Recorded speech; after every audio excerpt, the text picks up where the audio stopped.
In what time will rupees 8,000 amount to rupees 8,820 at 10% per annum, interest compounded half yearly?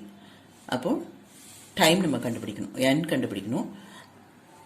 இது 8,000 வந்து 8,820 ஆகுது. அப்போ 8,000 வந்து பிரின்சிபல், அமௌண்ட் வந்து 8,820, இன்ட்ரெஸ்ட் வந்து 10%, 10 by 100.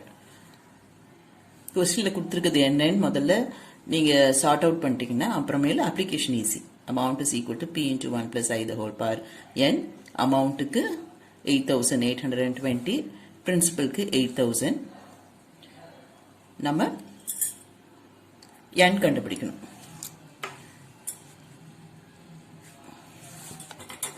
இது இந்த சைடு கொண்டு வாங்க, டிவைட் பண்ணுங்க. இங்க 1.05 the whole power n, இங்க 1.1025 வரும். அது வந்து 1.05 the whole square. So n is equal to 2 years. Hope this video is useful to you all. Do like, share, comment and subscribe so that you can track and crack. Thank you.